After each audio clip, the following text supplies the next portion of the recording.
nearby the forests are helping in preserving the greenery of the forests. So first let's see about the Bishnoi community. Bishnoi community belongs to Rajasthan and they have existed many years ago and still they exist. So what happened, there was a lady named Amrita Devi of that community. What she did, along with some other ladies, she used to hug the trees whenever somebody used to come to cut them. And in memory of her, till now there is an award called Amrita Devi Bishnoi National Award for Wildlife Conservation, because they did so much for the conservation of forests and trees.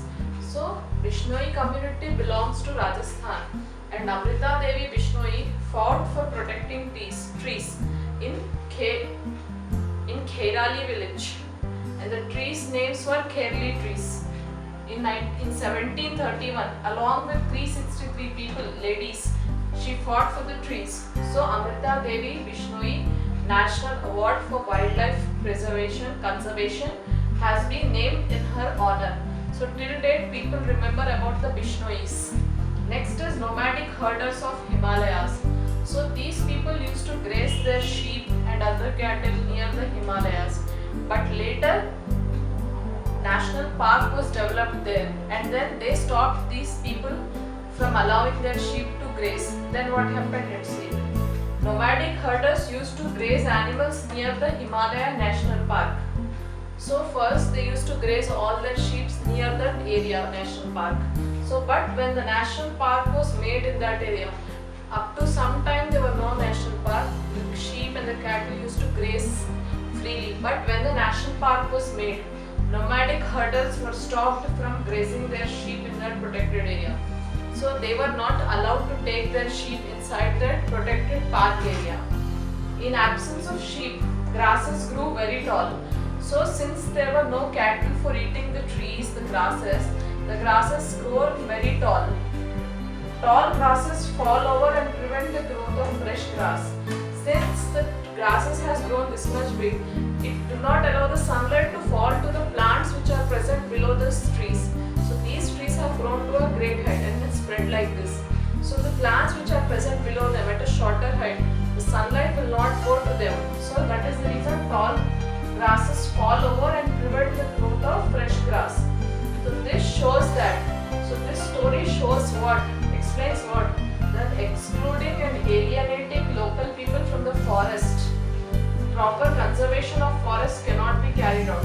If we exclude and alienate the local people and stop their cattle from grazing, then proper conservation efforts cannot be carried out. So every national forest park or any national park and forest officials should always include the local people also in their park and in their activities. Next is Chipko movement. So it started in early 1980s from a small village called Reni. It was in Garhwal district.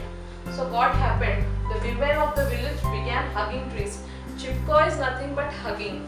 So when the contractors used to come to cut the trees in the absence of the men of the village, the women used to hug the trees and thereby stop the contractors from cutting the trees.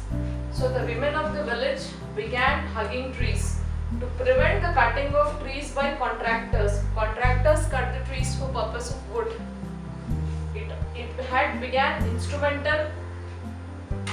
been instrumental in stopping the deforestation to a large extent. So hugging the trees stopped the contractors from cutting them.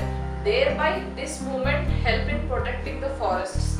So it had been instrumental in stopping deforestation. If we cut the forest, it is known as deforestation. So this movement prevented deforestation, and later this Chipko movement spread to all parts of the India. Next is Arabari's example of people's participation in forest management. Arabari forest is situated in West Bengal. So in that forest, how people helped in forest management, let's see. In 1972, the forest department officials realized their mistake. What was that mistake? In reviving the degradation of the Sal forest of Arabari forest range. Sal trees are usually trees like teakwood only. So in reviving these forests, because they were degrading day by day, deforestation was happening. So in reviving these forests, they realized some of their mistakes. So how did they correct their mistake? In Arabari forest range, there was degradation of sal forests. So in reviving these forests, there were some mistakes happening. Thus forest officials realized that mistake. How? Let's see. Arabari forest range lies in Midinapur district of West Bengal. So it lies in West Bengal. Earlier methods of policing and surveillance were a failure as they led frequent clashes with local people. So when the forest range is a nationalized protected area, so they don't allow the local peoples to enter and do whatever they wish. So the policies and the surveillance always led to the fights with the local people earlier. It also led to the alienation of people from conservation program because the locals were not allowed to enter the national parks. This led to the alienation of people. Alienation means separation of people from this conservation program. The local people couldn't do anything in preserving the forests because of the policies of the forest department. Then came a forest officer named A.K. Banerjee, who was a real visionary. So he was an intelligent man, his ideas were very good. His name was A.K. Banerjee. He was appointed as the forest department official. He involved the local people in reviving the 1272 hectares of forest. Then he took the involvement of the nearby village people in reviving the 1272 hectares of sal forest. That is a very great big area. In lieu of that, the villagers were given employment in silviculture and harvest and were given 25% of harvest.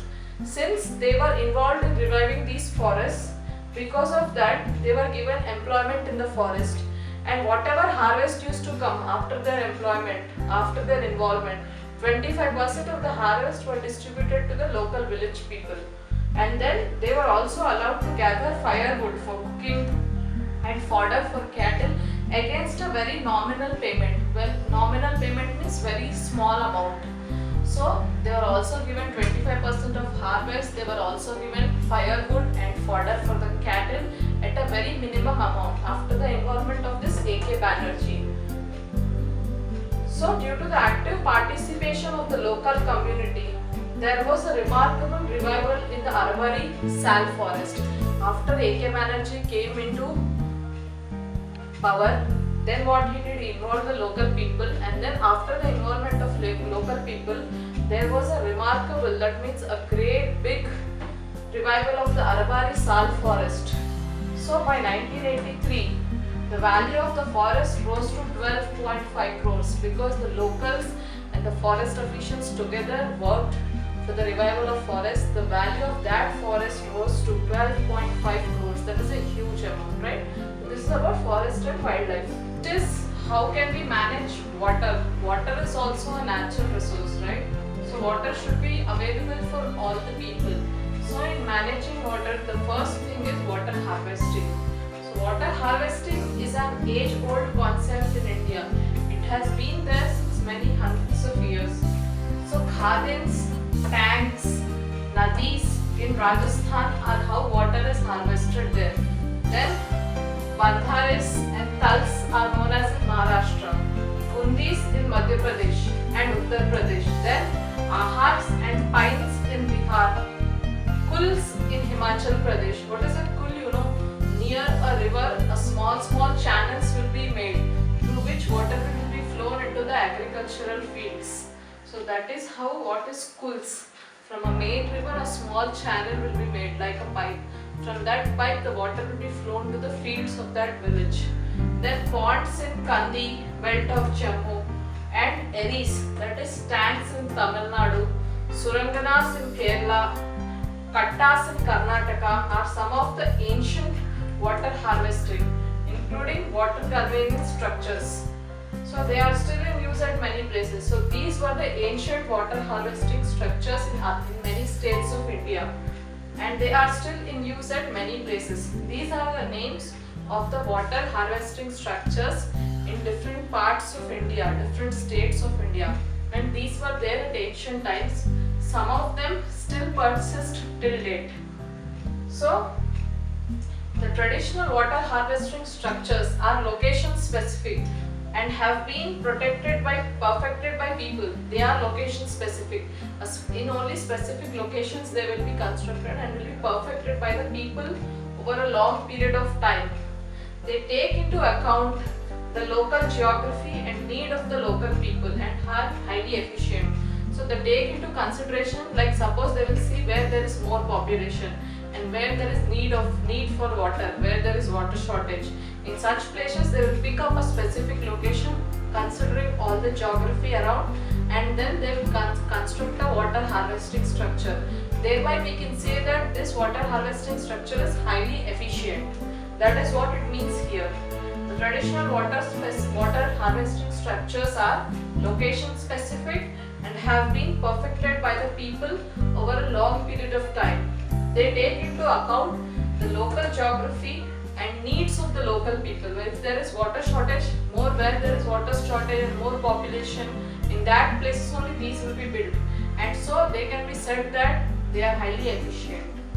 The traditional water harvesting structures usually focus on recharging the groundwater rather than making open reservoirs. So traditional water harvesting system, the groundwater which is present below the earth, it focuses in such a way that groundwater is recharged rather than constructing an open reservoir on the ground and then storing the water. They don't do that. Water harvesting structure focuses on recharging, replenishing the groundwater.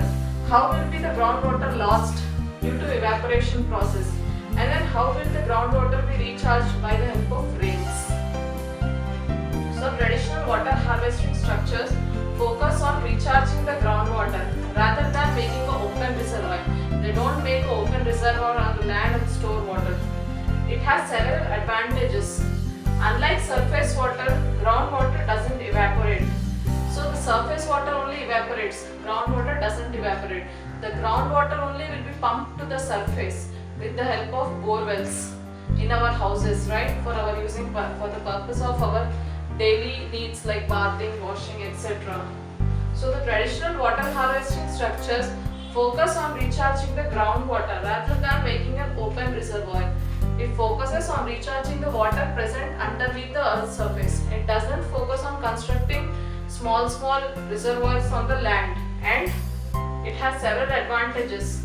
Unlike surface water, groundwater doesn't get evaporated directly from the ground. Only when it reaches the surface of the land, then only it gets evaporated. And thus, because of less evaporation is prevented. And thus, because the groundwater doesn't get evaporated, thus loss because of evaporation is prevented. Because of evaporation, some amount of water will be lost, right, in the form of water vapor. Because the groundwater doesn't evaporate, loss of water will be prevented. Groundwater doesn't provide a breeding ground for the mosquitoes. The surface water, we know that mosquitoes lay eggs, whereas they don't go inside the groundwater and lay eggs. That is an added advantage. And hence is good for public health as well. So it is suitable for drinking purpose also.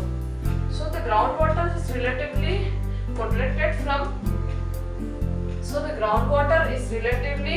protected from contamination by human activities. So we can say that the groundwater is relatively protected from contamination by human activities. Only when the groundwater reaches the earth and becomes surface water, then only it will be evaporated, then only it will be contaminated, then only mosquitoes will breed. Otherwise, the groundwater is always safe.